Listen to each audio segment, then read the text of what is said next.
Howdy. Welcome back to Dion Talk. Welcome back to Financial Freedom for the Lazy Person.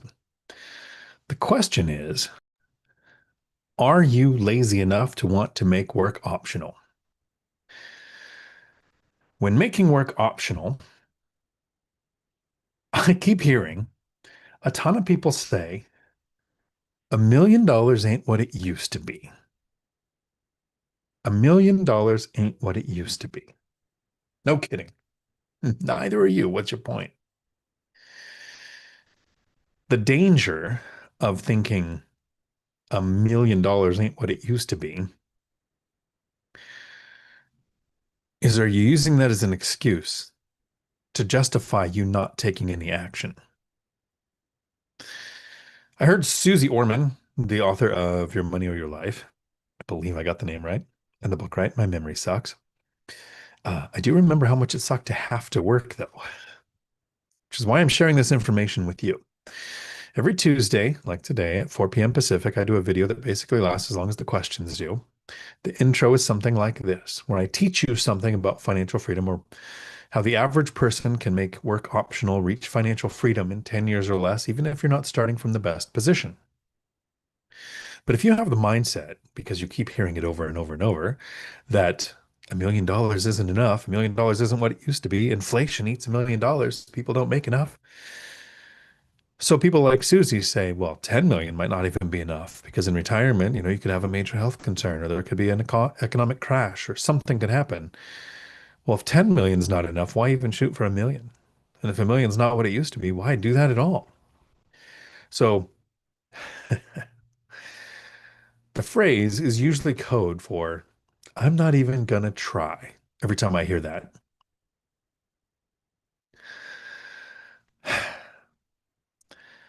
$1 million may not buy a yacht, but it does buy freedom. And judging by the numbers, most people could use more freedom, right? I don't think people realize how broke most people actually are, right? And this is just a couple of things that I looked up. A little help from AI, a little verifying by the going to the source and seeing their information, but 37% of Americans can't cover a $400 emergency. $400. That's not even a Taylor Swift ticket, not even in the nosebleed section. Can you picture me there? 60% can't cover $1,000 emergency without going into more debt. So if your transmission goes out, congratulations, you now have a financial plan for your car. It's just your mechanic's financial plan. 48% of Americans between the age of 55 and 65 have zero saved for retirement. Zero. Their plan is to win the lottery, which, if it works, great. But I don't know if that's actually a plan. Half of all US households don't have retirement savings, right? No 401k, no Roth. 40% of people who have access to a retirement account, like a 401k, don't take it, don't get the match, don't contribute. Now, these are the numbers that mess with me the most. Whenever we get into median and average, when they go, $1 million is not enough. So if the $1 million is not enough, the people who, there's like three tiers here. There are people who get to 1 million and think, I don't feel comfortable. I'm not confident in my ability to walk away from work or to take a job that pays less, because it's a job I want and not a job I have to do for the money. And they move the goalpost to 2 million or to 5 million. There's the second tier, which is the people who think $1 million is so unattainable and it's not worth it because it's not what it used to be, that they do nothing. And then there's people like me. I invested $320,000 of my own money over a decade. I call it my own money because it came from selling my life 1 hour at a time. I invested $300,000 from my cash flow from my rentals in that same decade. Not in the beginning. The first few years, the cash flow first year was negative. Second year, I didn't make much. But Within a decade, that means I invested about $620,000 from money that I generated, but only 320 from my W-2 income and 300 from my investments. 620,000 invested when I retired. I have other videos on when I attained $1 million net worth or when I attained $1 million in debt because they both happened on the same day. And so then there's the people who don't even understand that net worth can be positive while you're in debt, right? It's assets minus liabilities, which means all of your assets minus your liabilities. Then my liabilities are the debt. I take it a step farther. I include covering the taxes if I'm not doing a 1031 exchange, and I include the cost of selling. I'd have to pay agent fees and do some concessions before I would consider my net worth to be at 1 million or 3 million or wherever it's at. But I never thought the goal was $1 million, and I never thought $1 million was enough, or it's not what it used to be. I looked around and I saw these other statistics. So if you're under 35, here's the average net worth. This might be the median. Let me make sure. This is the median net worth by age. So if you're under 35, the median net worth is 39,000. So I want you to hear these numbers because I'm going to prove how these mislead you. So if you're under 35 and your net worth is worth more than $39,000, you're doing amazing. If you're 35 to 44, $136,000, mostly home equity, and your bank has more equity in your property than you do. 45 to 54, median net worth 247,000. Starting to look good until you realize a third of that is tied up in that house that still needs a new roof. 55 to 64. So this is just before retirement age. Remember, 48% of people 55 to 65 have zero saved for retirement, but the average net worth, the median net worth, 55 to 64, is 364,000, which isn't bad, except that's supposed to last you the rest of your life. And you're going to hope that you run out of life before you run out of money. And the way jobs work today, dying and still having a job might be things that overlap. Here's where median starts to look kind of silly. That's the median net worth, 364,000. 15% of households have a negative net worth. This doesn't mean they have debt. I have millions that have $1.5 million in debt, but my net worth is positive 3 million or more by now because of inflation. Thank you. Keep voting that way. But 15% have a negative, meaning they have more debt than they have assets. They're underwater. So the average versus the median. Does that 360, where was it? $364,000 in median net worth over the age of 55 matter when you realize that all of the median net worths are impacted by billionaires? No matter their age, they're in those numbers. So there's a weird phenomenon when it comes to average and median on how they're almost always skewed up. Median's a little more active than average, a little more accurate than average. But here's why they're both off. There are billionaires. Like the gap between 0 and 1 million would take, if you count by seconds, each number is a second, something like 11 days to get to 1 million. 32 years to get to 1 billion.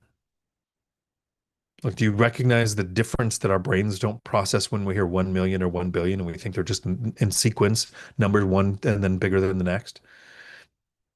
We don't have trillionaires yet, unless you take into account companies but we're just talking billionaires. So they are pulling the average and the median up, just not as far with the median as it does with the average. There aren't, this is why the average and median are so skewed. There's no R in that word. Like there is no R in Washington. They're skewed. These numbers are skewed because there aren't negative net worth billionaires, right? There are billionaires with billions in debt, but they have billions in assets. Banks don't lend billions of dollars to somebody that is going to lose it all.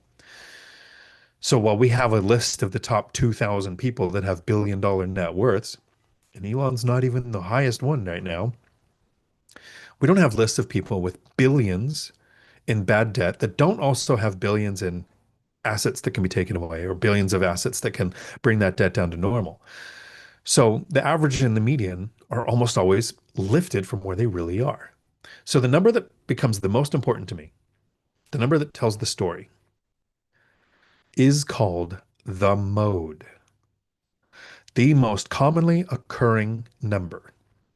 What number shows up the most? 48% between 55 and 65 have zero. There is no group of people that has a larger number than that 48%. Most, the majority of people, like the biggest group is at zero. So when people say a million isn't enough, a million isn't what it used to be, you're right. But if most people are at zero, can you understand what happens when you get to a million? Maybe in some markets, if you live in a higher cost of living area and you have more expensive lifestyle than I do, a million might not be enough to retire. But here's a couple of things that it does get you. You don't have to live paycheck to paycheck. You don't have to lose sleep every night that if you get fired, you're homeless in 3 weeks. You have the money to afford the health care to take care of the major health concern that might pop up. It might be that you're just able to afford the insurance premiums, not the surgeries, but at least you can. Now think of those people that are at zero. My post on the Book of Faces this morning was, why do you think so many people with $17 in their bank account keep saying $1 million isn't what it used to be? Are you trying to find an excuse or a reason, justification for you not to take action? To sit on your hands and say, I'm going to work more than 40 hours a week for this thing called money that I hate for more than 40 years, giving up all of my years that I can actually enjoy time freedom so that I can retire on less than 40% of what I made when so security kicks in? Or are you taking action, understanding that you are going to be alive in 5 years and that you should start investing like it?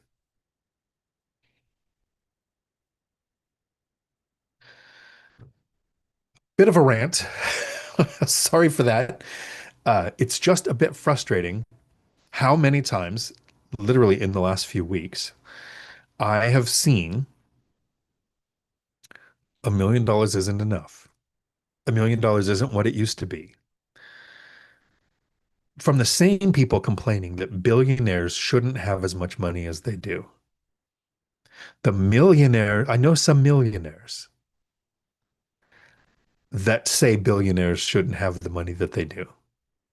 And then I know some broke people with $17 in their account saying the millionaires shouldn't have the money that they do. So it's not frustrated. It's not frustrating. I'm just frustrated because it kind of comes together. The people who go, it's not enough. It's not what it used to be. Inflation ate it up. They compare the 70s or the 80s when in 1971 we finally took the dollar off the gold standard. So now we have fiat currency. And yeah, it isn't what it used to be. And inflation's a feature of it. It's a planned part of our monetary system. Are the same ones complaining about people who did better than them?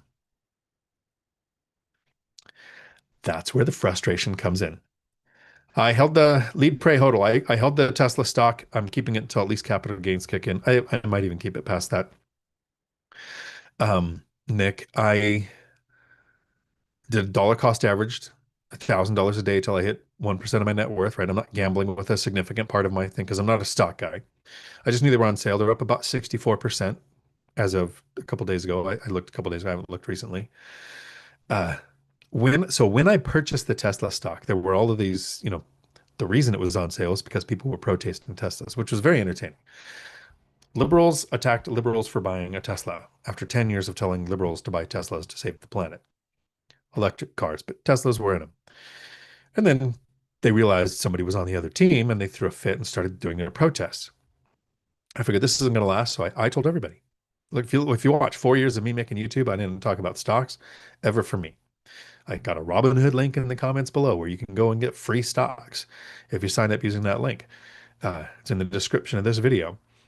But I'm not a stock guy. I tell people if you're a stock guy, it's a valid way to invest. You should go and watch Joe Kuhn here on YouTube. If you invest in crypto, you should go check out Lead, Pray, Hodl here on YouTube. Nick Massey is investing a totally different way than I am, but I can recognize the sale, so I purchased it. And when I did it, I went on social media and I told some people, I said, "Hey, I know I'm a real estate guy, and that's what I invest in, and I should stay in my lane. But I'm suggesting maybe take 1% of your net worth and put it into Tesla because it went from $700 down to $230. And I don't know, maybe it was going to drop more. It could have, but around 230, 225, I was purchasing it at $1,000 a day and up to 1% of my net worth. And I told myself if it goes above 300 or I hit my 1% of my net worth, I'll stop. And it stayed below 300 for a while. Well, it's like four something now. It's up from 230. It's at like four something. It's up 64%. That doesn't suck to see those numbers do that, but I am not a stock guy, right? I just recognize that was a fire sale. Howdy, Crack Canvas. Good to see you. Glad you got the book. KP got a signed copy of the book, won it from one of the. Uh, if you go to Amazon and you look at Financial Freedom for the Lazy Person, if you've purchased it, every now and then, I've done it a couple times now. I use my Dice of Doom, which I thought was in reach, but it's not. And I find somebody from the 5-star reviews who then gets a book signed, autographed, mailed to them. Cracked Canvas got the first one. So congratulations. And hopefully I can catch the live. Thanks for everything you do, Dion, to help the average W-2 worker like me. Hope all is well. All is amazing. It is new.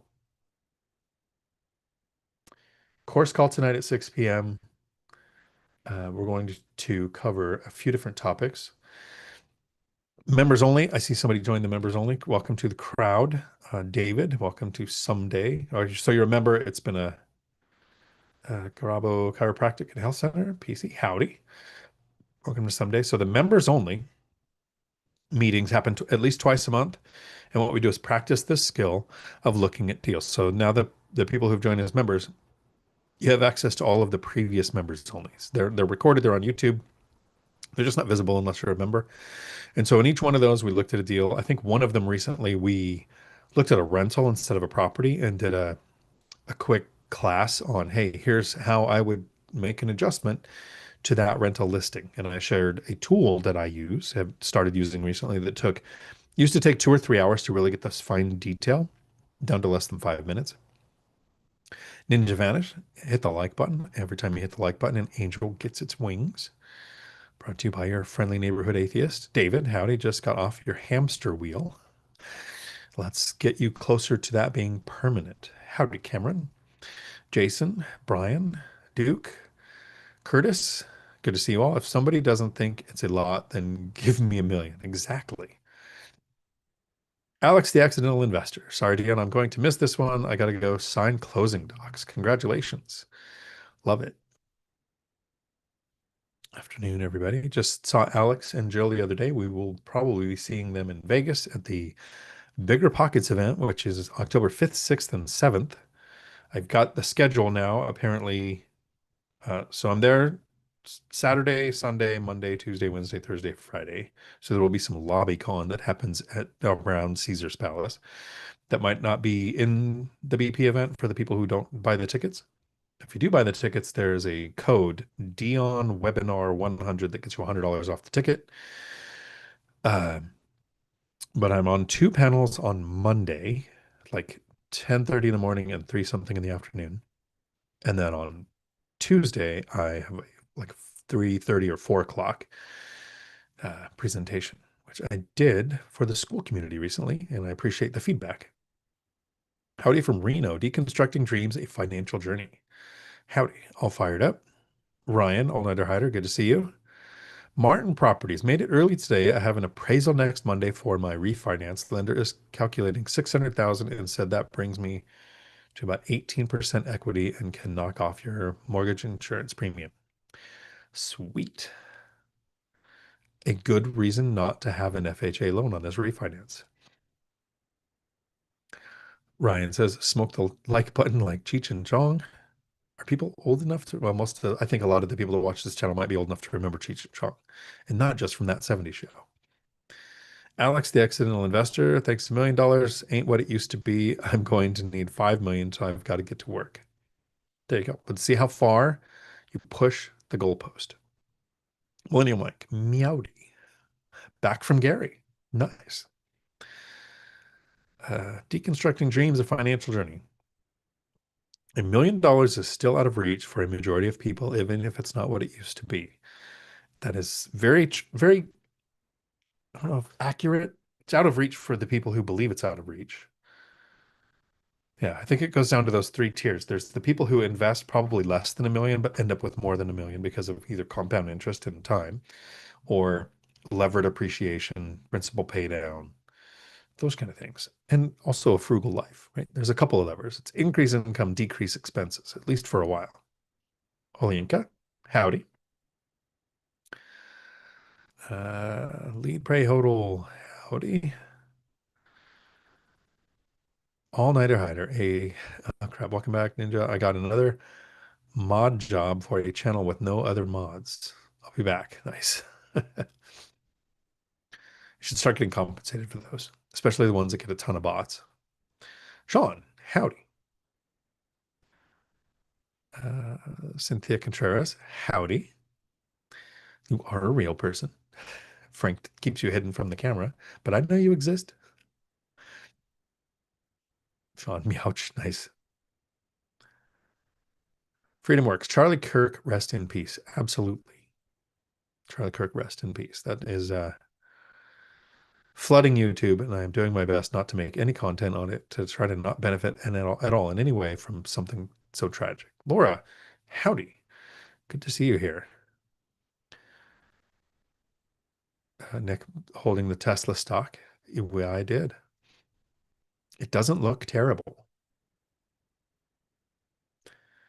It's like 47, 8 or something like that. Andres Matos, howdy. Do you have someone to go do regular maintenance, the water heaters at your rentals? I understand you need to drain the water heaters and change something. No, I don't have that. When I first started investing, I didn't really pay attention to water heaters for years. And if it broke, I replaced it. And then I decided, okay, it's time to be proactive. I think I was in Portugal and I had sent either an email or a text to one of my handymen that is also a plumber saying, I want you to go around and send me a picture of the age of all of the water heaters. If they are in, this is how I look at water heaters. If it's in a garage or in an area where if it does break, it's not going to damage the house or put anybody, because I have expansion tanks on mine, so I'm not worried about the old ones that used to explode. Apparently that was a thing. Uh, but if it breaks inside the house and makes a leak, it could damage the floor, get the joists wet, whatever. So the ones inside, I wanted, if they were older than 8 years, so at 8 years, I was going to put it on the list for next year, but older than 8 years gets replaced. If it was in the garage or on cement or something like that, at the 12-year mark, they get replaced. So I had that maintenance information sent right about the time as I'm in Portugal. I think this was 2022, I think. Uh, it was either, and I can't remember this because I have to go look at the information. There was 3 water heaters and 4 refrigerators, or 4 refrigerators, or 3 refrigerators and 4 water heaters, all in a couple of months while I was in Portugal, all handled through emails and text to be replaced. So yes, now I have in my handyman when they go, if they have something at the job site, they're going to send me a picture, and I keep a mental track of this water heater needs to be replaced at 8 years. This one needs to be replaced at 12. So when I get there, but I've never done a drain and replace something. Uh, that'd be a good question for Matt, the lumberjack landlord. on his Thursday. Larger portfolio, more maintenance. I'm more of a let problems happen, deal with them when they happen kind of person. Yeah, there are better systems, simpler systems, but mine are the lazy systems. And my chat moved, which is good because that means there's more questions.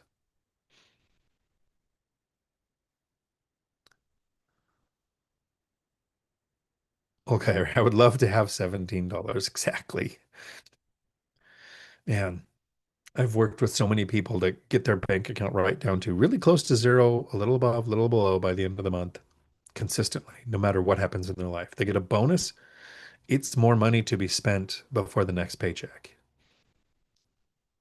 John Williams, my YouTube channel is going to be broke millionaire. 1.7 million doesn't feel like it's enough, mainly because a lot of that is locked in retirement accounts, not creating cash flow. I try not to harp too much on the net worth thing, where this at the beginning of this, when I was recording that for a separate video, to release on its own, the the average net worth by age and how much of it's tied up in your house.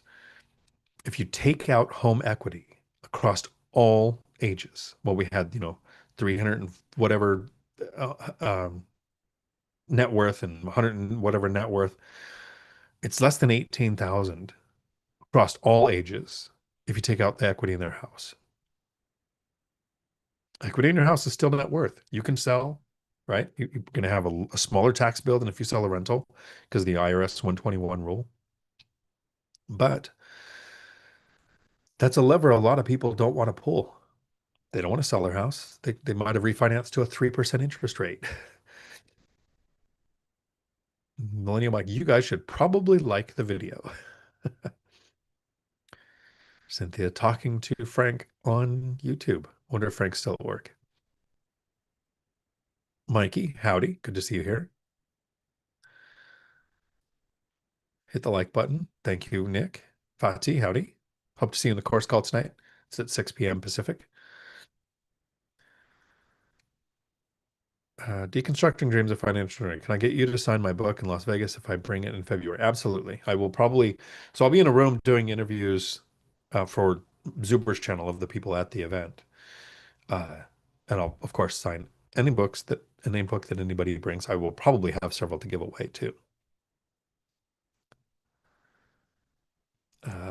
Astrad, how do I become a part of the members only group again? So on some devices, the join button doesn't show up. I don't know if it's iPhone, Android, or whatever, but people have had to go to a laptop or a PC, go to YouTube, and then the join button shows up. And it's a couple bucks a month because I'm trying to keep out the bots and the weirdos that just like to join Zoom meetings and stream because we all jump on Zoom together to look at those deals.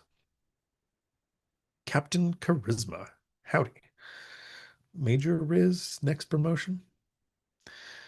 I inherited a house and I'm trying to convert it to a rental. Renovations are 50,000 on credit cards, some at 0%, and the roof is 20 years old. Wife wants to sell and buy a new place, but this is free and clear. So if I inherited a house, what would I do? Fix it up or buy a new one? Sell it and buy a new one. Renovation, sure. Value add, where you need more permits and have to fight the city on everything. I might sell and do it, but this is the story that I relate every time. The idea of what do you do if you have to fix a place up? For the last 10 years before I retired, I ran a CDL school, worked there for 13 years, but for the last 10 years I worked there, I was demoted all the way down to the president of the company. So I had all of the decision making on, do we fix a truck, replace a truck, add a truck, sell a truck, whatever. We sold a couple, but we had this one. It was truck 005. So if you went through commercial driver school in Washington State and you remember truck 005, it's our oldest one. It was like 2004. Everything else was 2008. We tried to hit that sweet spot before all the ELD stuff came in. The urine in the whatever it was. Uh, but we had this truck 005. Student snaps the clutch, pops the clutch, driveline flies across the yard, and almost takes out Craig's legs. Rear end goes out, gets new rear end. It has an in-frame rebuild on the engine, and we're spending, $5,000 to $12,000 per event on this truck to keep it running because it does what we need. It's like a rental for me, right? It checks off all the boxes. It had room for observers. It was a 10 speed. So it was our standard style of shifting. We had some 13s and 18s. Those were harder because they weren't as consistently easy to train on as the 10. So it had all these reasons why we wanted to keep it. But a ton of instructors would come until they had this conversation once. They would bring it back. But new instructors, new conversation. Why do we keep 2005? The instructor would say, like, I've been here 2 years and we've done this and we've done this and we've done this and we've probably spent 30 grand on that truck. Why would we keep it? So if you spent 50,000 on your house and you put a roof on your house, why would you keep it? It's cost you all that money. Because now, even though truck 005 was it was our oldest truck, outside of dump truck, but it was our oldest truck. It had a new rear end, an in-frame rebuilt engine that was going to get hundreds of thousands of miles before it had another issue. If you have a house that needs repairs and you do the repairs and it's free and clear and it cash flows, there's something to be said about a dialed in house. I've never done a cash out refinance. I've never taken out a HELOC. I'm slow and steady wins the race. I like to save a down payment and buy the next place. So, depending on how much work needs to be done and how hard your city's going to fight you on it, that might be the thing that pushes me to think, hey, I might just sell this. When you sell it, you are not going to get what you could if you did the repairs. And if you do the repairs, then I would probably just keep the rental because you'd have the rental with the newest repairs. I don't care about the age of the building. I care about when were the rehab done? When were the rehab done? When were the updates done?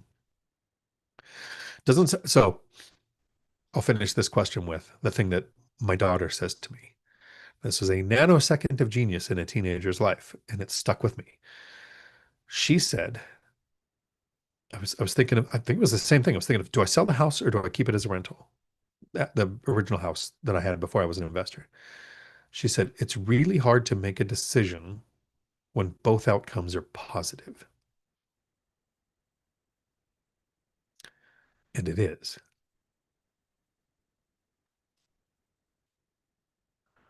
Sid, you are correct. Having W-2 really helps with purchasing rental properties and better rates. I am going to get another job and hopefully can find one quick, so I use the severance for down payment. I'm not sure what I said that sparked that, but I haven't got it figured out yet because I like to do a chronological, like a teaching lesson to bring somebody to the point before you make the point so that it sticks with them longer. Let me see if I can do this without butchering it. Don't quit your W-2 to get into real estate. Get into real estate to quit your W-2. Now, there are some people who quit their W-2 and become a wholesaler, a flipper. Even the flipper would be challenging, but or a real estate agent. And I get it. They're trading jobs. They're trying to own a job. Versus, and I'm not a flipper. I've never sold anything. I'm not a wholesaler. I am not a real estate agent and have a long list of reasons why I don't want to be a real estate agent. But I could save a down payment, house hack a duplex, save a down payment, buy a duplex, save a down payment, buy a duplex. Make a huge mistake and pay off a property and lose $1 million. Save up a down payment, buy a fourplex. Cash out my retirement account, buy a triplex. All of that happened because I had a W-2. All of my loans are conventional. They were all based on my credit score. They were based on my debt to income ratio, including rental properties. I believe I'm going to sneeze.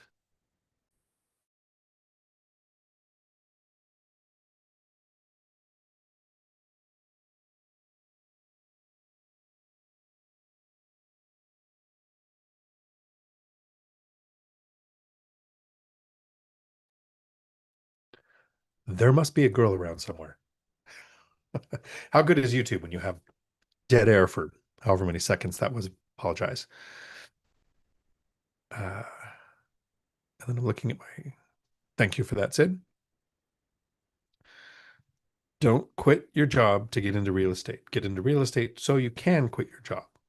Keep your job if you want to, but life is better when you have options.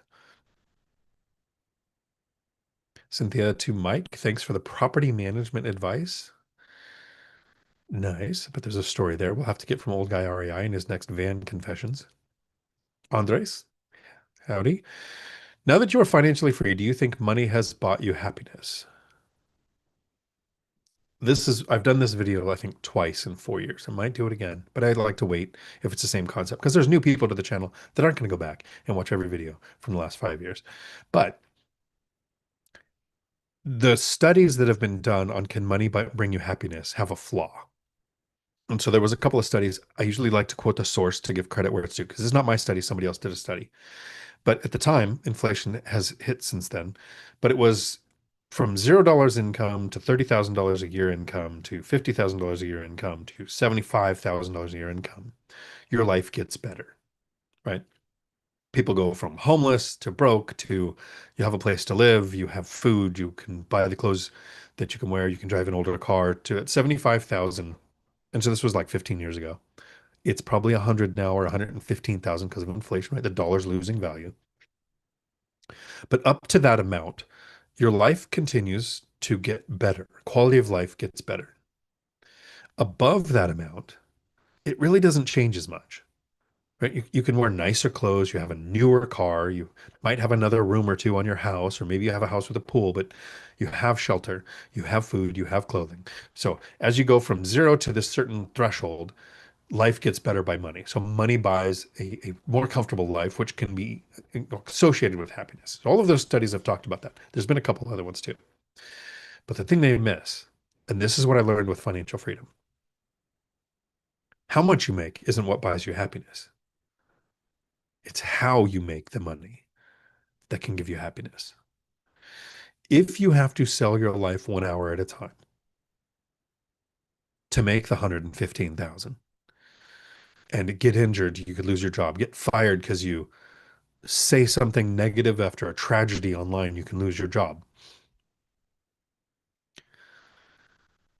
The stress that comes from that, the alarm clock, the schedule, you can only take 2 to 4, maybe 6 weeks a year off because you are trapped in a job.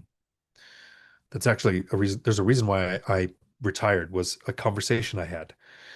I had never really taken vacations. I've used a day here or there. Or I'd sold some back to the company because it was use it or lose it. And by the end of the year, you sell it back. But my friend Craig almost got his legs taken off by a driveline in the use yard of the CDL school. Came in one time and he'd worked his way into a management position and he said, "Hey, I've got 2 weeks worth of vacation. We took a little over a week. We're going to take another 2 weeks of just trying to clear that this will be more than how many hours he has in the books. It's totally fine. It'll just be like a week paid off, not paid or whatever." I didn't know. I'd never even been in that position. So I was like, absolutely sure. Talked to the owners of the company and they're like, no, no, no. He only has this many hours. That's how many you can take off. It's the first time I was in my 40s. The first time in my life I realized your vacation time isn't how much time you can be compensated for if you have time off. It's how much time you are allowed to take off at many companies. And my little brain went, I am freaking out of here. And retired like a year or two later. So, does money buy me freedom? Not if I had to work for it, no matter the money, no matter the amount. But being able to do almost anything I want, scuba dive in another country, plan Thailand in the winter, fly to Gary to just go say, "Hi, Mike, I haven't seen you in a while. How you doing?"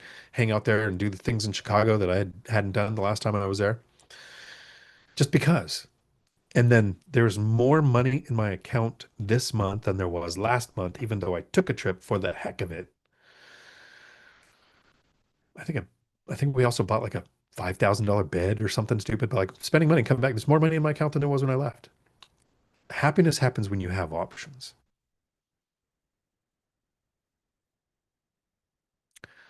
So, 3.5 minute answer, Andres, to say yes.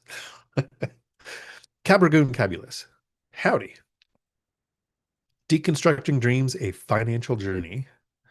Why is my chat being silly?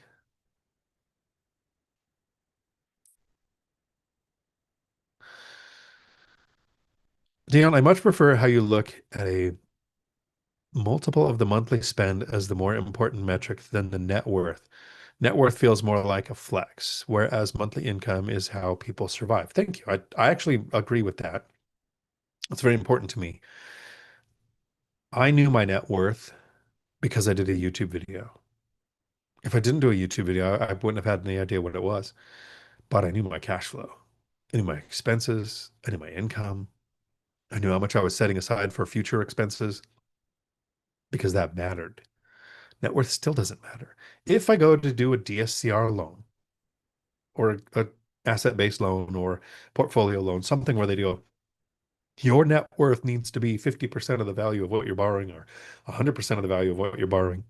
Either way, yeah, I would know it again. But all my loans so far are conventional. Jason was told today my refi rates would be lower if I had my properties in an LLC. I had to explain why I don't use them and why they are useless. So the two times, Jason, where I consider an LLC, first, if you have partners, right? It's a limited liability company which protects you from someone else's mistakes, but not your own. So if I had partners, even me and Mike were looking at a place together, I would we'd have an LLC, protect Mike from my mistakes. But the second time is if lending requires it. So there are some loan products out there I would use with an LLC if I had to. Hard money, often DSCR loans sometimes. I'd consider it. I'd look at all the rates, but it causes so many other problems that it would have to be a significant value add to do it with an LLC. Renee Riley, howdy. Do me a favor and don't call me out on this, but I apologize. That is not how I don't read them. I just go through. I read all of them, but in line. John Smith left a comment last week. Let me read it to you. Do me a favor, don't call me out on this, but just saying, I know you want to keep your viewers happy, but I'm not getting a whole lot of information from this podcast. Fortunately, I don't need it. Well, that's an honest statement. Not getting a lot from this podcast. Well, but you don't need it. So I'm going to BiggerPockets this year to be a presenter. We had a conversation in one of the prep calls of this is the schedule, this is what's going on. And I think I was asked, it was in the last one or the one before, are you coming back to BPCon? I've never been. The first time I'm going to present because I really didn't find YouTube and their BiggerPockets as presentations or one rental at a time. I found their writing, their articles online, and I found audiobooks and I read Set for Life and then I read one rental at a time. But I reached financial freedom and then I found the community of investors. I'm not in the community to try to get to the next level. There is no next level for me. There's no get to hundreds of units. There's no increased net worth beyond 10 million. It's none of the goals. I have financial freedom, time freedom. I won the race. I'm stopped playing. Won the game. I've stopped playing. So I don't go to events to listen. Now, if I go to an event and somebody I like is talking, of course I'm going to listen, but I'm not there for it because I generally only go to events if I'm speaking. The one rental at a time event in February in Las Vegas is the only one I'll go to that I'm not presenting at. Too many friends go to that event for me not to go. So, Renee Riley, if you're watching this and you're not getting something out of it, maybe you're already financially free. Maybe this isn't information that you need, but maybe somebody you know isn't there yet. And so you can either do the work of creating a YouTube channel, putting together thousands of videos covering the topics of how money works, how the mentality of money works, and send that videos to your friends. Or you can send them a link to this because maybe they need this information. Then Mike follows up with a good question for Renee. What information are you looking for? What would you like to hear? It's a good question because a lot of the comments spark the videos that are going to happen in the future. Hey, Astrid, you found the button? Good. Deconstructing Dreams, a financial journey. Renee, you get what you put into it. Ask better questions. So no one's calling you out. No one in the comments are going to attack you. It's a valid statement. If you're not getting something from it, you're in a position where you don't need to hear this information. Or you need to think of the question that you can ask somebody who reached financial freedom, who didn't start in a very good position, who did it in about a decade, but is willing to take their time every week to answer questions to help people, sometimes drag them kicking and screaming into financial freedom. Brian, my agent mentioned a sevenplex. Mark the financial if I covered it. It was last sold for too much and now listed for sale at half. Taxes increased 19,000 on last sale, was 9K before. How easy to lower taxes? Nothing is easy. It's worth it though. My brother's gone in and argued with the county a couple of times and got a tax reduction based on actual values. Bring comps, bind your strategy, them do the work for them. Find similar properties, show the values, not just the sale of yours, but the ones around there that show what the price adjustment is. Expect it not to happen for a year or two. And worst case scenario, what if it doesn't adjust? How does the deal look if taxes are 19,000? Same thing with your if you're going to do a short-term or mid-term rental, I would look at how will this perform if I have to go long-term rental? I wouldn't buy a deal that if it is as it is, it loses money. Jason, maybe you don't need it, but I listen to every one of these and learn at least one new every time. If you need info, ask it. There you go. I think Renee, you and I have emailed several times. And then you left a comment. What was it? What was the comment? I'm not going to call you out on it. Love truth. Howdy. 400 pages into your book. Thank you. I hope the information is helpful. From here's the feedback that I have, and the reason I structured the book the way it did is because this was my hope. After the 400 pages, it's probably about right there. You get into the sections of what if doubt sets in? I think you're already in the Dionisms, things I do backwards.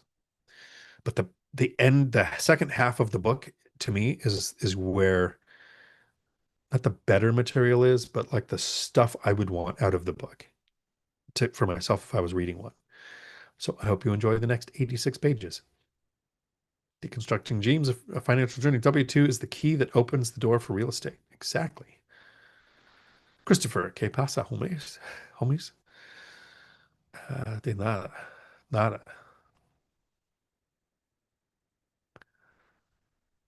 Money can buy you, I saw it in my chat moved. All the time, coach for your kids. Yes. Agreed. Living in it might lower taxes, but depending on your state and if they have that kind of a way of looking at it.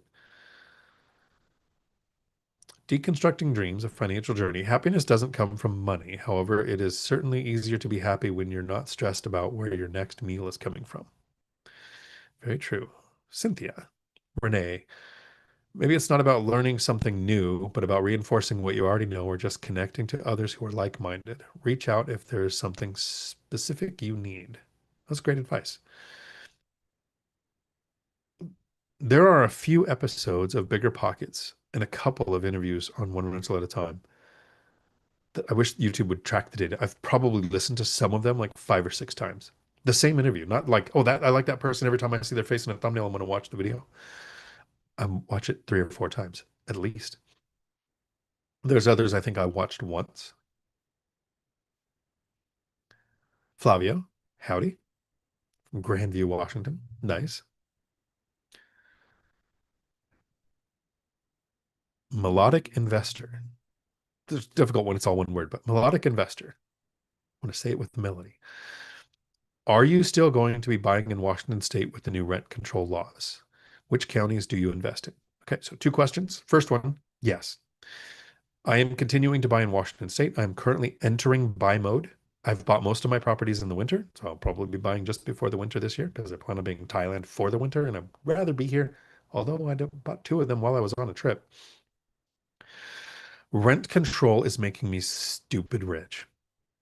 I did a whiteboard video probably 2 months ago, 3 months ago. It's making me 136 or 138. It's in the whiteboard video. $1,000 more in 2026 and 2027 than I was going to make without rent control. It's one of the reasons I love investing in a blue state. The laws are anti-landlord, which eliminates competition and makes the risk higher. How do you mitigate risk? Profit. It's making me stupid rich. My original portfolio was in Pierce County and Thurston County, Washington, so not in King County, but not too far from King County. And then I purchased one in Kitsap County, which might be the first one I sell soon, within a year, maybe. Just because of my negative experience with the permit office of Port Orchard, Washington, and their racist viewpoints.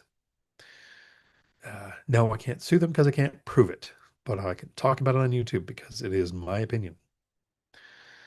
Yeah, so still investing in Washington, looking forward to the next purchase. It's making me a ton of money. I sent an email out earlier this year that started September 1st for some tenants and then starts in the middle of winter for the rest. But here's the bill on rent control. If it doesn't pass, rents stay the same. This was a year where I would not do an increase. I do 5% every other year, unless there's something like 2020 or rent control threatened, where I'll do the binder strategy and get a significant increase. But since I can't do a significant increase, if this bill passes, there's a flat 7% increase. So 7% a year instead of 5% every other year triples how much I was going to make, adding 130 something thousand dollars to the profit line, not the income line, the profit line within 2 years. So rent control makes landlords richer and more tenants homeless. Thought it the first year, sent an email of a video stating and showing that the data on how it makes landlords richer and more tenants homeless to legislators. Second year, I thought, I'll just stay out of the fight this time. And it passed. A dual member, non married LLC also provides charging order protection. So the courts cannot take from an entity with multiple owners because one has a lien against them. That would create innocent injured parties. It can protect you from someone else's mistake. They're still going after that person, but not you if it's the other person's problem.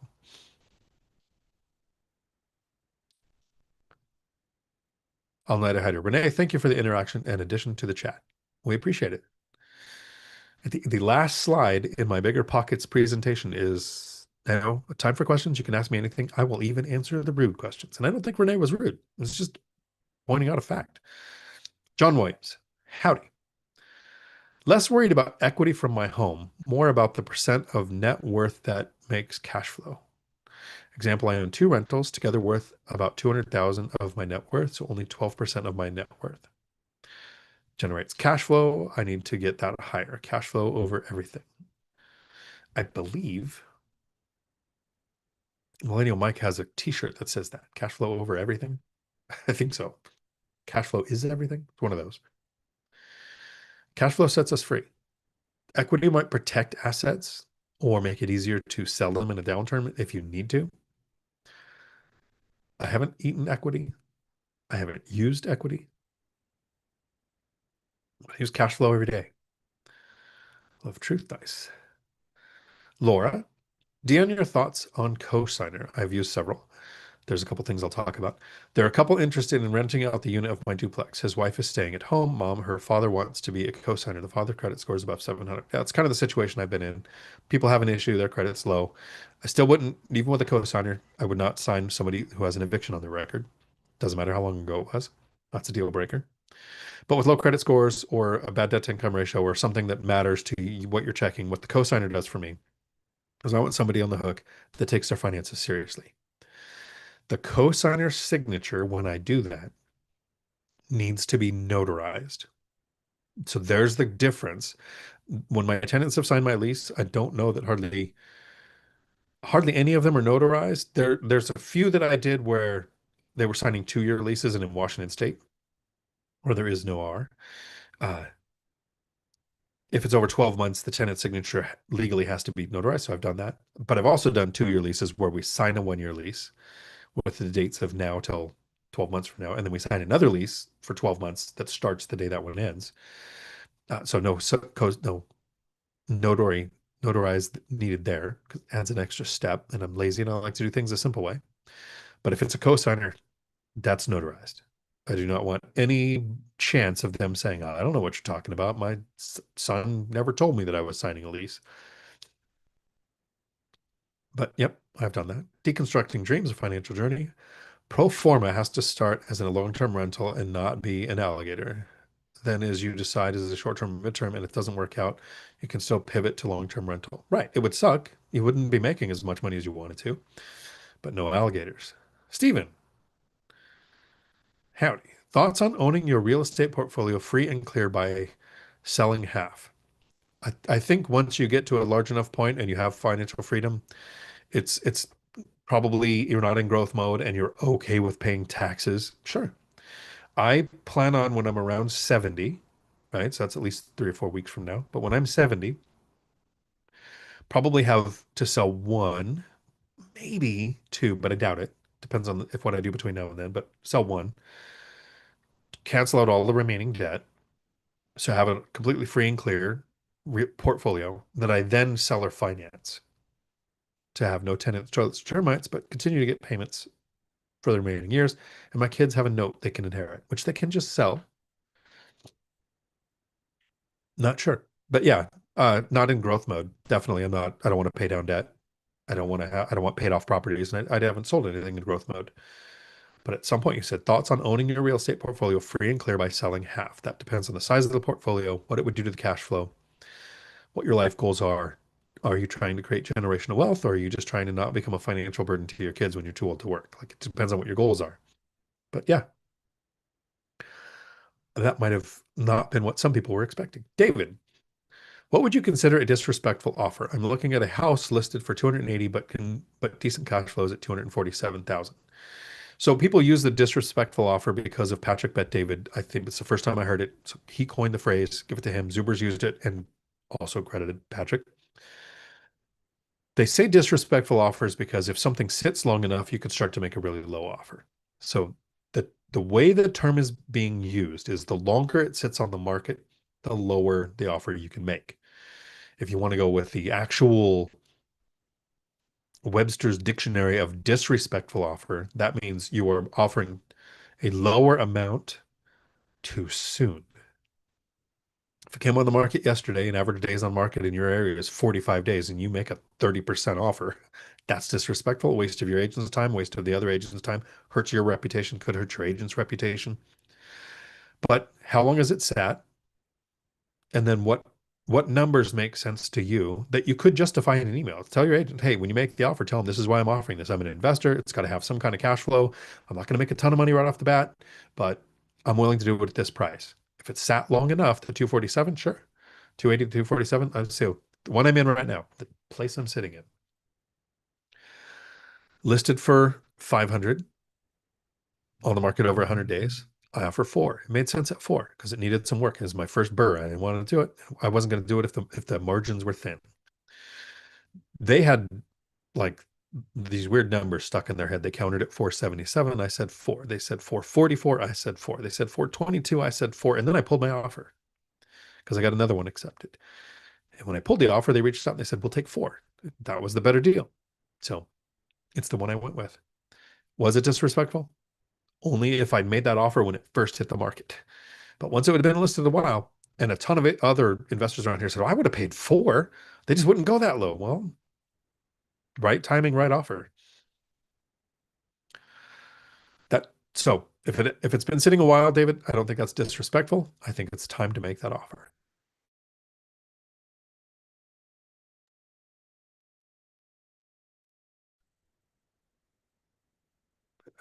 Good to see you, Ryan.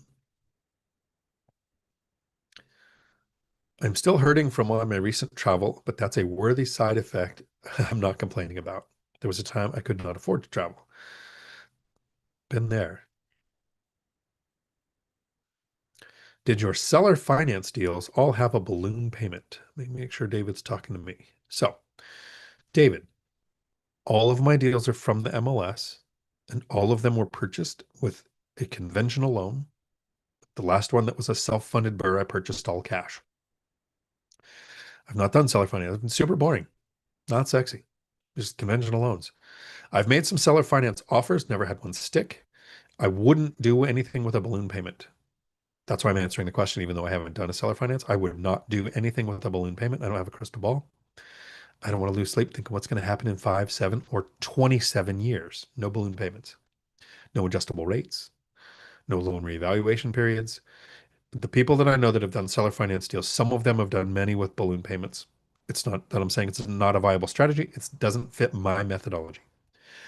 There are people who got 30-year fixed rate debt with no balloon payment, often offering a early prepayment penalty because you're not trying to get the place refinanced. You're trying to get it with a good deal with the financing that works for the seller. They want to know what they could sell. So if they need the money sooner, they can do that. But I am not a fan of uncertainty. Melodic investor. I invest in Portland, Oregon, and I'm thinking about buying in Longview, Washington. So I haven't done a complete market study on Portland. I just have my familiarity with being around the area. Is Thank you for the chaser. That's why I wasn't drinking. I didn't have a chaser. Uh, in Washington State, I would not own anything in King County. If it was given to me, I would be the first thing that I sold, and then I would buy outside of King County. If I was in Oregon, I don't know that I'd want to own in the county that Portland is in. It's a little market research I've done because it's not my market. But Salem, Oregon, a little bit south of there, I've got friends that invest. I've got a friend that owns in North Bend and doing great. So it's like when people say, I would never buy, I live in California. I have to buy at a distance. Well, there's a big difference between San Francisco, Los Angeles, and Tehachapi, Rosamond, Mojave. There are many places in California. If I ever went back to California, I don't think I will, that I would own, but I wouldn't own in LA County or whatever county San Francisco's in. So, Longview, Washington, I haven't studied that market either. I looked at, where was it? It's the place that's also in Canada. Victoria. No, that's not it. Whatever's right across the border from Portland. Is it Victoria? Yeah. Uh, 10 years ago or so, I was looking to put a truck driving school campus there, and I was also going to buy a duplex to house hack, and prices were shooting up. So I would look along the I-5 up and down in Washington. You said Longview or what is it? Yeah, Longview. I'd have to do a complete market study. It would probably win over inside of Portland. Mikey, refinancing appraisal. What's a good way to explain it to the tenant in terms of lower mortgage versus rent increase explanation? Don't include the tenant in the conversation of finances. It can only be an argument or something they disagree with you on. The house is being inspected. It's all they need to know. I might alleviate their concerns by saying it's not my intent to sell. This is just a lending requirement from my bank. But I wouldn't tell them I'm trying to get the price down on my payment so that your rent doesn't go up. Tenants don't care what your expenses are, Mikey. If they did, if expenses impacted rents, a paid off property would rent for completely different than a property with a mortgage, and they don't. When you go on Zillow or Redfin or Realtor or whatever you're looking for your rentals, it doesn't say what their mortgage is that the owner has. It says what the rents are. When you bind your strategy, area average rents set rents, not your expenses. So it's a good way to think, but just let them know this is part of being a tenant. There's a requirement in the lease of how much notice you have to be given.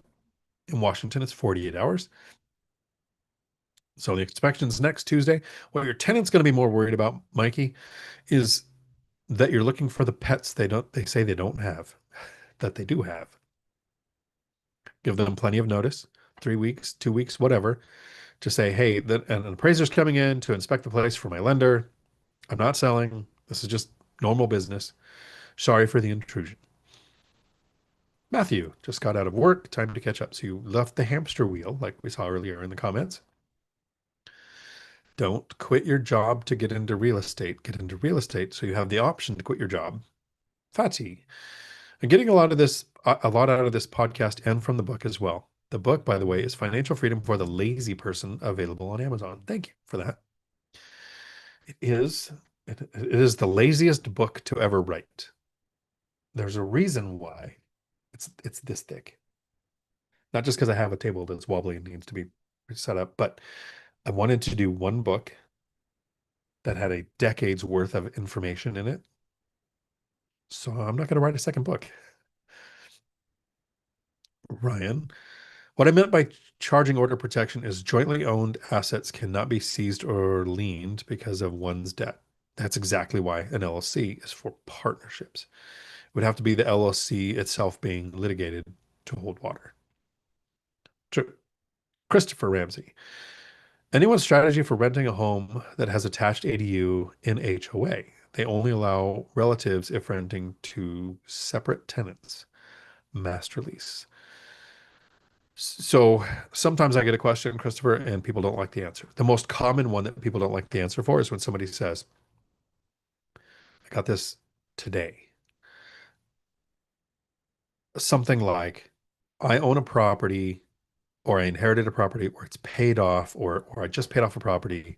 I want to buy the next rental. How would you do it? Would you do a cash out refinance? Would you sell in 1031? Like they list all the options of getting the next rental. And it's never continue to work overtime, live a frugal life, grow a side hustle, save, and in a year or two or three, buy the next rental. Time. You're gonna have time to save, right? They don't like that answer. It's the answer I went with. It was 2 years to buy the first one, 2 years to buy the second one. It like sped up after that, right? There was a year where I bought one and paid off a property, and then there was 2020 where I bought two, 2021 where I bought one. So in 2 years I bought three. Like it sped up towards the end. My answer when this question comes up is I would not own a rental in an HOA. My three deal breakers when I'm looking for deals. No HOAs, no short sales, no foreclosures. So my answer would be that would probably be the house I sell. But maybe somebody in the comments has a strategy for renting while being in an HOA. Are you on the board? Can you influence the board? Are you in the good old boys club? Because that's what HOAs turn into, is the people who can get away with stuff do, and then the other people get dime fined for everything. Nickel and dime to death. Christine Lay, howdy. How is it after you closed on the last one? How's everyone? Someone I know and trust referred me to a contractor to fix my house hack, and it ended up costing me. Even when you have trusted boots on the ground, do extra research and verify. I have referred handymen that whose life has imploded, right? Like a month after I recommend them to people. So it's always trust but verify. Don't pay full amount before the work is done. I structure my tips based on the chronology of when the work is done. Trust but verify, more research, and be ready for it to go sideways. It sucks. Not all contractors and not all handymen, but there are a lot of contractors and handymen who do that because they don't have the lifestyle to have a steady job. And when their work is good, it's great, but it's not always going to be good. And then Mikey, all that howdy. Deconstructing dreams, a financial journey. Mr. Ramsey, HOAs have the power because you agreed to their rules simply by purchasing. They're exactly why I don't purchase in HOAs. Disrespectful offer from Ryan is a shiny way of saying price discovery. Yeah, I like it. HOAs can be influenced and even controlled if one is willing to do the work and get on the board as a worthy board member. Very accurate. Self-created HOAs have incredible asset protection. It's the lowest priority lien, but because of that supersedes all other liens. That is a creative strategy to be used there. Christopher agreed deconstructing dreams, trying to help someone. Oh, there you go. Deconstructing dreams, a financial journey. Completely agree, Ryan. However, having dealt with HOAs in my experience, they tend to have people that enjoy having some type of power over their neighbors. Just a bad experience, so I won't go back. Same. Isaac, howdy. Thanks for the getting wealthy is not fun video. My wife and I were about to close on our third house hack and got the call from the lender saying the county had a lien on the property 2 days from close. It is not fun, and there is something new that pops up on every purchase with every tenant. Vancouver. Thank you, Michelle. Have I told you about my memory problems? I don't remember. Vancouver. That's where I was looking. Yep. And there were people in Vancouver who purchased 5 or 10 years before who had benefited from a massive run up. I see a super chat popped up. I think I missed it. Nope, there it is. BuzzTune. Was messaging someone I rather do this for 8 more years than work 23 more. When I saw it written out like that, really struck me. Thanks, Dion. Yeah. I know there's a lot of content creators who say never tell anybody everything, stealth wealth, and keep it to yourself. I shared with everyone. This is what I'm doing. This is what I'm buying. Maybe they can bring you deals. Maybe they don't invite you on the super expensive thing, so you just have to say, "Hey, thanks for the invitation, but I'm not going to go on this." Speaking of that, speaking of stupid expensive things, it's probably the wrong way to bring this up. I'm thinking of a cruise to Alaska, July 2026. Open invitation. Anybody interested? How many people would take an Alaska cruise? Leaves out of Seattle, goes, I think it's you leave Sunday, you come back Saturday.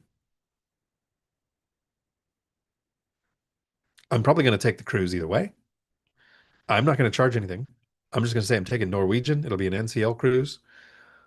These are the dates once I nail them down. Yeah. So I have a local group here. It was Tacoma Financial Independence. Now it's Financial Freedom for the Lazy Person on Facebook. On the Book of Faces, you can join Financial Freedom for the Lazy Person. Locally, we meet once a month. And the feedback I've had from almost everybody is the same feedback I would have given to somebody if they set this up. There's no sales pitch. There's no lending company that sponsors it. There's no free sandwiches. We all meet at a restaurant. We can just take the place over for a few hours, and people that invest in crypto, real estate, stocks, entrepreneurs, handyman, contractors, new investors hang out and talk. That would be the point of the cruise. It's not one of those things where we're going to book a room and everybody has to pay. The room costs extra thousands of dollars. So everybody goes has to pay an extra hundreds. No, it's just everybody's taking a cruise. There's plenty of places on a Norwegian ship where you can sit and have group sessions. Uh, yeah. Ryan, all night rider, bummer Isaac. Was it a large enough lien to kill the deal for the time being? Something to consider. Melodic investor. Yes, it was Vancouver. I said Victoria. Victoria, BC, British Columbia. That's none of that. It's Vancouver because there's one in Washington and Canada. Laura, my property manager said the father's name will be on the lease and he will sign it. I am concerned because I had never done a co-signer lease before. Your input is very much appreciated. Thank you. With a property manager, it might be hard to say I require, right? I demand or whatever that their name be co-signed. If it's signed in person in front of the property manager, might have a notary in their office too. So maybe you can ask.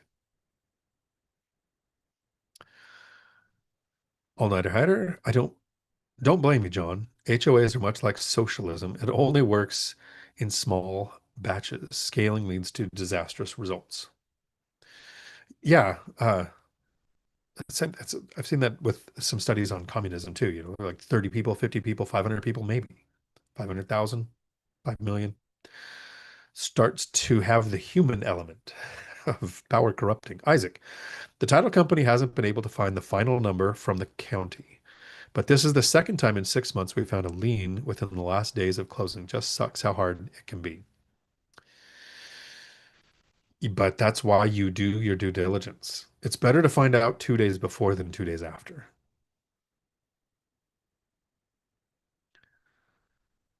Do you do your own title searches in conjunction with the title company? I don't. I've always relied on the title company, and I get title insurance too. Deconstructing dreams, a financial journey. No HOAs and no war zones. My brother tried real estate investing, but yet bought the wrong type of property in a terrible location and thought it was a bad strategy because of all the turnovers, damages, and evictions. Totally makes sense.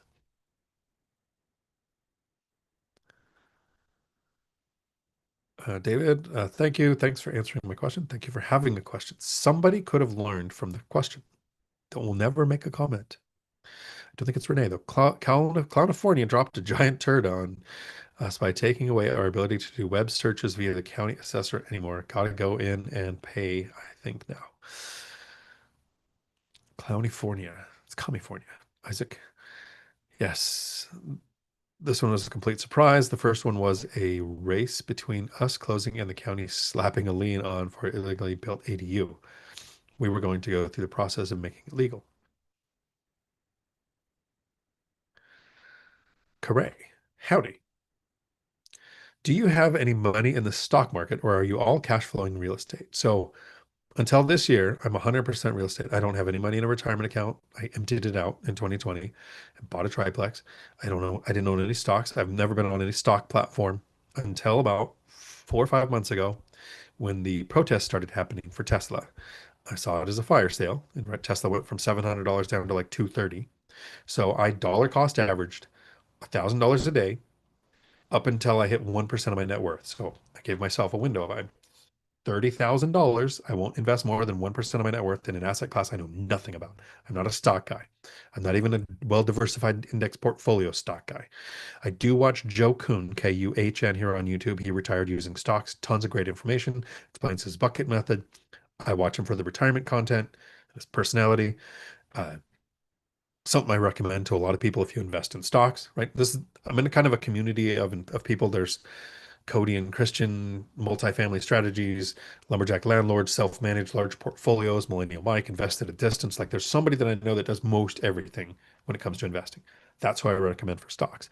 So I own currently 1% of my net worth in Tesla from several months ago, and that's it. I stopped. I'm not doing more than 1% because it could drop to zero and I have to go, yep, that sucked, but I don't care. Uh, it's great to talk about net worth and numbers like that because that's not how it was. I started in 2010. I'll keep this short because I say this too many times. I started as a single parent with 3 kids after getting laid off from law enforcement. So I got fired because of the 2008 housing crash. I found out about $89,000 in bad debt in my name I didn't know existed until the divorce. I started teaching at a CDL school making $17 an hour. So that was my starting point around 2010, 11. To now be financially free and go, yeah, I'm going to throw $1,000 a day at Tesla just because I think it's on sale.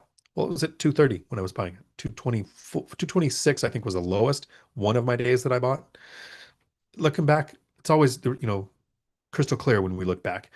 I would have taken $30,000 and bought that day, been way better, but I didn't. I was just dollar cost averaging until I hit that 1% of net worth. It's now significantly higher. It's gone up 64%. So yeah, that's all I own for stocks. I'm going to have them for about a year. Then I'm going to sell them and do it in capital gains, pay the capital gains on it, which capital gains kicks in after 48,000 in profit. So I'll have some capital gains probably next year unless it goes back down.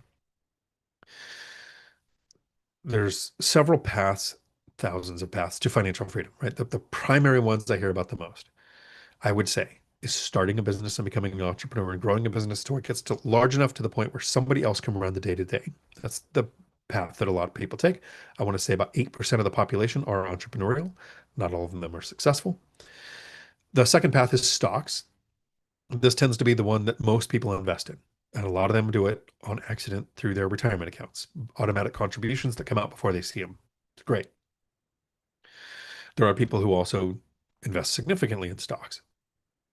I'm not talking day traders. The statistics I heard are like 90% plus lose money. So dollar cost averaging into well diversified index portfolios using the buckets method and letting compound interest do its thing. Two reasons why I didn't choose stocks. First, I didn't start until I was 40.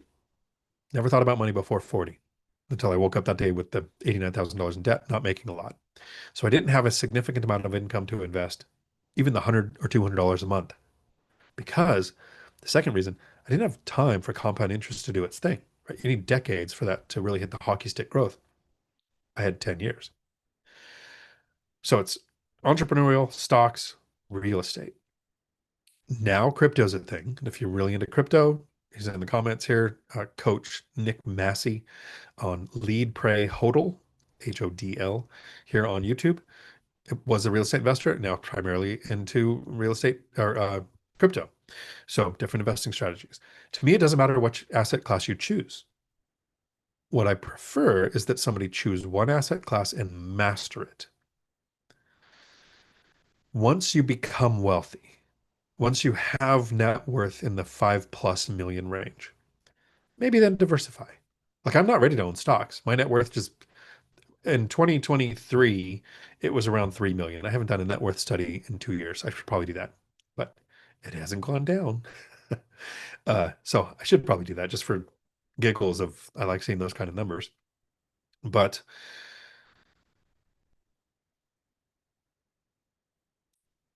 Once your net worth is a certain point, sure, maybe diversify. Once you're well past financial freedom, but to get to financial freedom, it's that focus, mastering one asset class. And I don't care. Business, stocks, crypto, real estate, doesn't matter. Pick one, master it. I see a lot of comments of people, I got rental properties, I do this much in stocks, and maybe they have the better bandwidth. It's the same thing. Like I like to invest in one market, but diversified. My properties are at least 10 miles apart, so I'm in several different counties. Frank and Cynthia Contreras, old guy REI. They live in California, and they invest in, I think, five markets at a distance. I don't have the bandwidth to do that, or I don't have the memory capacity to do that, but they're doing great, right? There's no one right way to do this, but there's a one right way for you. And that's what works for them. They're more diversified than I am in the one asset class.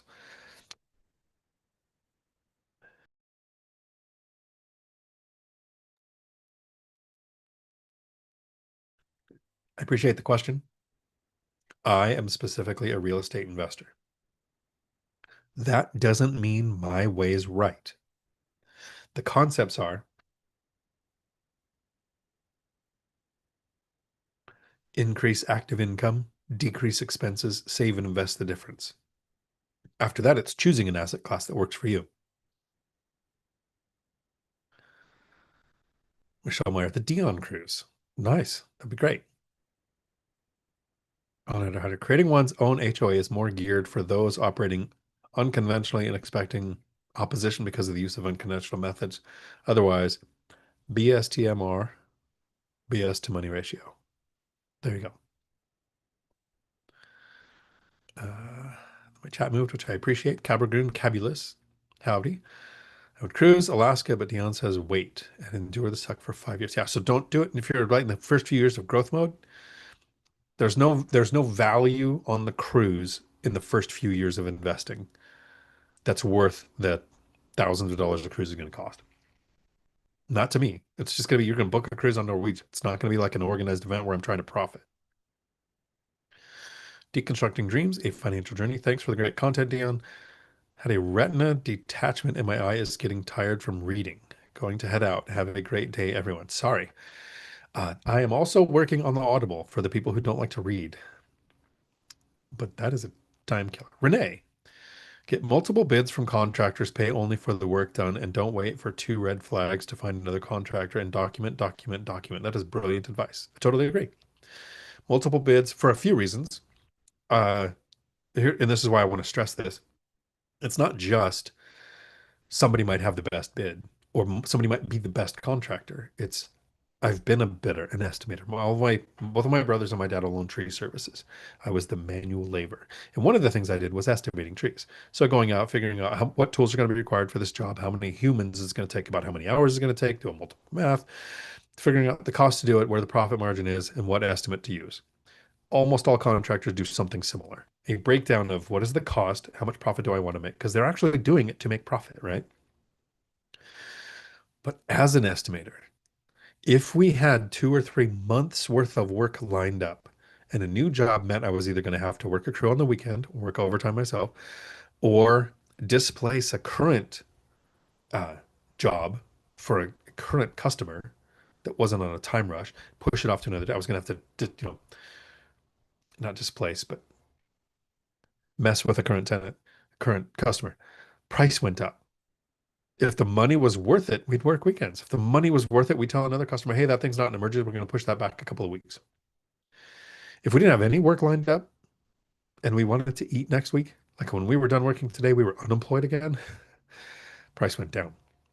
And so you never know what cycle your contractors are in. So multiple bids, even when you have a contractor you work with consistently. I've got a guy here in Washington, Clearview Exteriors out of Yelm, Washington. The owner's name is Scott. He has done amazing work. He's done 3 roofs for me. He's done 2 roofs for my brother. I've referred him to other people. Super professional, great crew, good cleanup, great with tenants. Price is phenomenal compared to everything else. Scott knows when I tell him I have a roof I'd like to do, he's got at least 2 other bids coming in. Yeah, he's been the best bid so far, and I'm super happy with the work. But that's how I do business. Valdez Fears, howdy. Freedom works. Communism and socialism never work, but freedom works. And then we just have to interject. Well, they've just never done it right. As a contractor, yes, Renee, totally agree. Financial firefighter. Howdy. Turn in tomorrow to my channel, 11 a.m. Eastern. I'll be live streaming with Coach Carson. Nice. I am on a panel with Coach Carson in Las Vegas on the 6th of October. It's either how I propelled myself to financial freedom with real estate or life after financial freedom in real estate. So I'm on two panels. One of them is with Coach. I met him at the first one rental at a time event. I believe it was the first one, might have been the second one. No, I think it was the first one. I forget because of my memory. Have I told you about my memory problems? Uh, I watch Coach often. His book, Small and Mighty Investor, like it's a ton of what I do. And so he did it first, probably did it better. He's better looking, sounds better. He's like great content to watch here on YouTube, Coach Carson. When I met him, I know who he is. I watch his content. He introduces himself as Coach Carson. And I just was trying to be, because I'm sarcastic. Man, your parents named you Coach? That's weird. That's messed up. Chad. I think he thought I was being serious, like I'd never heard of him before. So we'll see how it goes. Now we've had a few Zoom calls and it's okay. I'm okay being a dork. Julie, personal financial security is the best way to prevent communism in a country. Very true. That is why the statement is if you don't vote Democrat when you're 20, you have no heart. If you don't vote Republican when you're 40, you have no brain. Because it takes owning assets to understand the importance of owning assets. Isaac, in Maryland, they are about to put the title search process behind a paywall. Super annoyed about that. I actually used to find potential opportunities. Thanks for holding space to commiserate. Freedom, I mostly agree, but a family is a great example of working communism, but really to that small scale, being net positive. I don't think, all nighter hider, Ryan, I don't think you've met enough families to understand how dysfunctional most of them are. Can it work on that scale? Yes, but does it most of the time? No.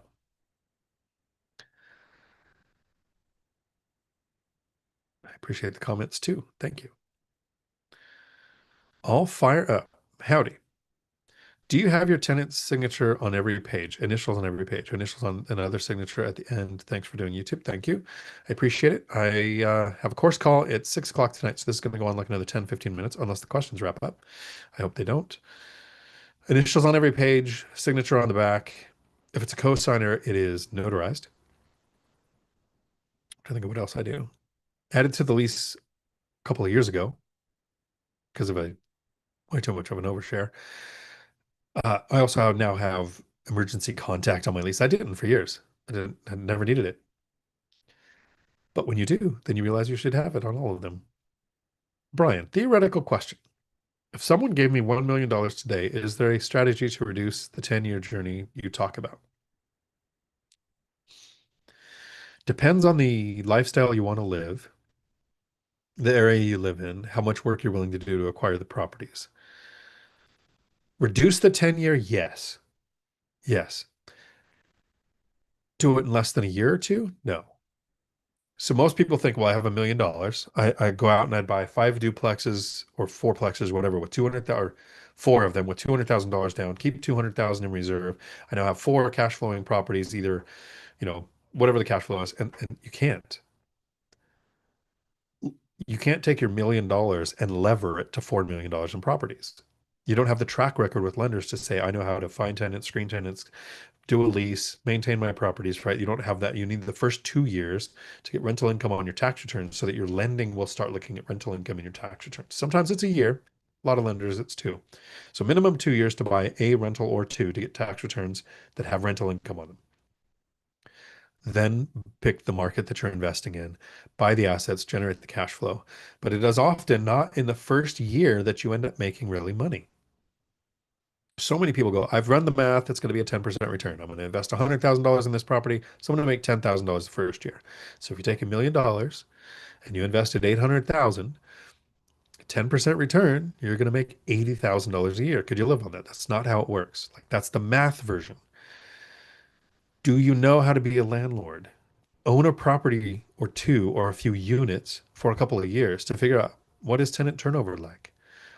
How long is an eviction in my market? How much reserve should I keep? Like all that stuff, there's a learning scale. If somebody just gave you $1 million and started, yeah, you'd probably cut it down to 5 years, maybe even four. Financial freedom, absolutely possible. If you're working a job, most of my life, I never made more than 60 grand, right? I've been a cop, a Marine, and a truck driver. And most of those jobs until the last few years didn't pay more than 60 grand. Now, truck drivers make way more than that. There are some police departments that make more than that, but there's a lot that don't. And I was in a small department. I was in two small departments. One had 8 officers, and a lot of them were reserves, and the other one had 24 officers. So I wasn't in like 300 unit, police officer stations. So could you shorten that? Yes. Could you make it a year or two? No. 5 years? Sure. If somebody gave you $1 million and you took the time to build a 10-year plan, imagine what you'd have in 10 years. If you build a 5-year plan, it'll probably still go well. That's a good question. I like some hypotheticals like that.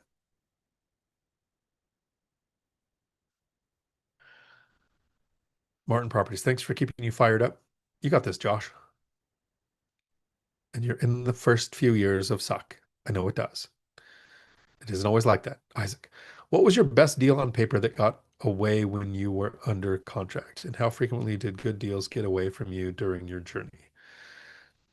What was your best deal on paper that got away when you were under contract? I've only been under contract twice that I've backed out of. Once because it appraised low and the inspection found a bunch of stuff that I didn't know was there. So on paper, great deal, around a 10% return. Side by side, garages, like checked all the boxes in the right area. It was in Parkland, Washington.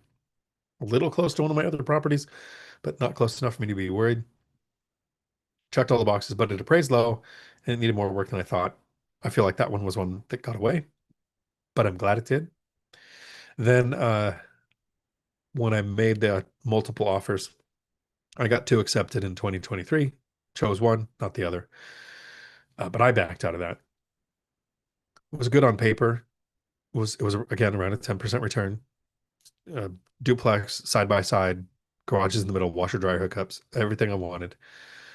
Made sense to me. I tried to give it to Frank and Cynthia, but it didn't make sense with property management. Like that was the return just got a little bit low, and they're investing in markets where they can get a better return on cheaper properties. So while the return might not have been as good, the cash flow would have been better here. Not saying they made a mistake. They also have tons of friends that live in the area that would have helped with the management of that property anyway. So yeah, sometimes deals get away. Sometimes when they get away, it's a good thing. Financial fighter will tell the story to Coach Carson tomorrow. Good. So he's got a sense of humor. I think he's fine with it. Ryan would have put it in the chat anyway. Yeah. So the other day, I was on a Zoom call with Alex, who works for BP, who's been very helpful, but Scott Trench, who wrote uh, Set for Life and a follow-up book with Mindy Jensen, which the title's too long for me to remember. It's a good book, but it's super long title.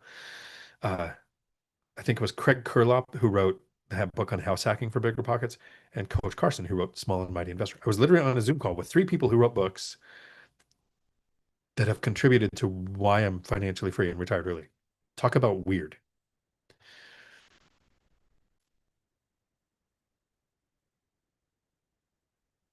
Uh, what's it make? Do your leases auto renew when they end or go month to month?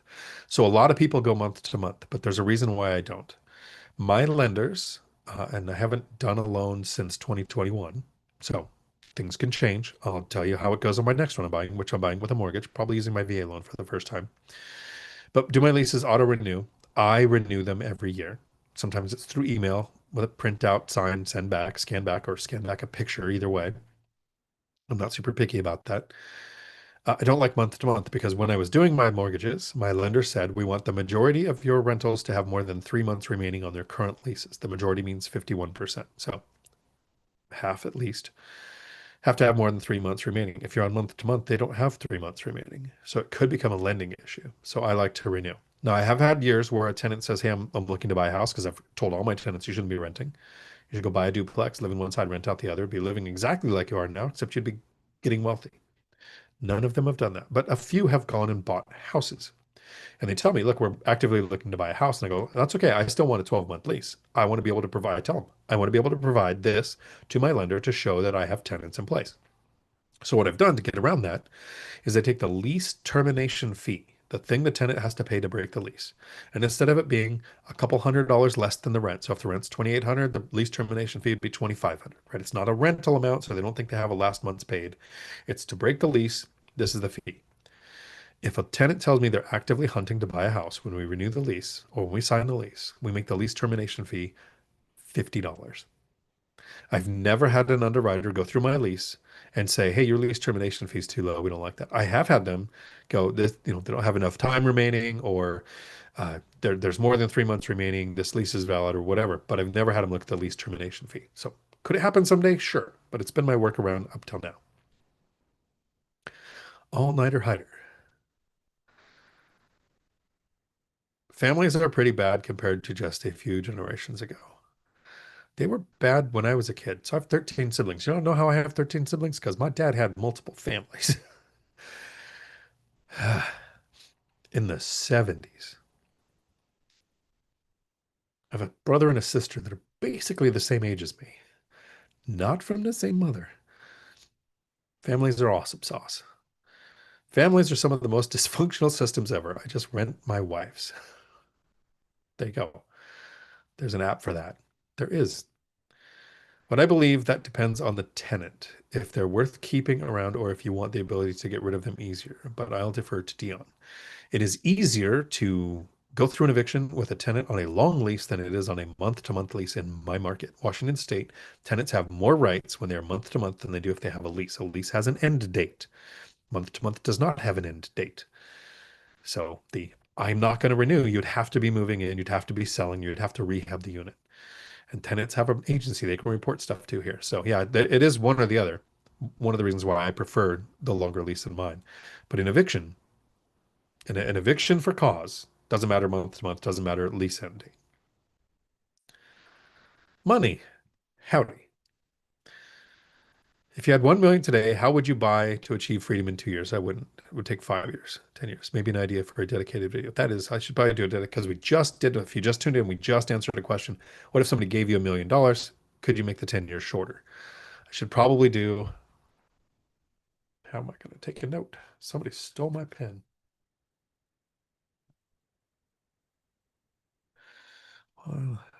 2, 5, and 10 with a million. I would do whiteboard. But my phone flips the video no matter what I do. Yes, I've gone into the camera settings and flipped the video. I've tried both ways. No matter what, it flips the video. Yeah, stage it with a mirror. Money, my mind goes to risk. The shorter the timeline, the more inherent risk in general. We'll see how it comes out in the video. Kenzie Cashflow. Howdy.